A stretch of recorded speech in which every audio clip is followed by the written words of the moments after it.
Est-ce que tu peux nous partager l'expérience d'une personne que tu as accompagnée dans ce voyage, dans cette méditation?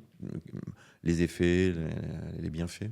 Alors, voilà, là encore, tu en reviens sur le métier de facilitateur tel que je l'ai appris, c'est-à-dire que Oui, mon éthique professionnelle m'interdit de parler d'une expérience psychédélique de quelqu'un sans avoir eu sa permission. d'accord. Donc, j'ai beaucoup d'histoires à raconter, mais celles que je peux partager avec toi sont celles où j'ai obtenu la permission pour en parler publiquement.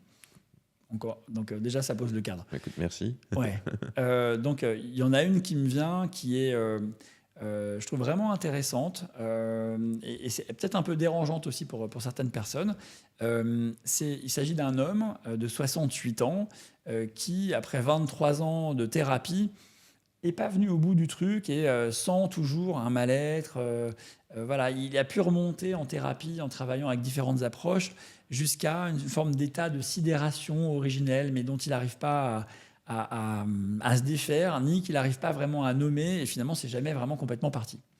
Et il en résulte pour lui des difficultés sociales, à se connecter aux autres, à être bien, à être relié, à être détendu.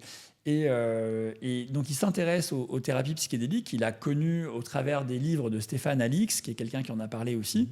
Et il vient aux Pays-Bas faire l'expérience.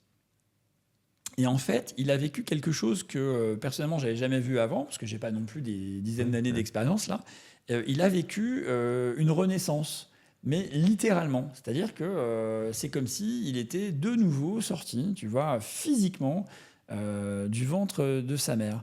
Ce qui lui a permis de ressentir, d'expérimenter, de faire l'expérience directe, et rien ne l'avait pu l'amener à ça, de ce qu'il a ressenti à ce moment-là. Tu vois, c'est comme si tout était remonté. Oh, Et son expérience à lui traumatique, elle datait de là. Donc ça, tu vois, tant mieux.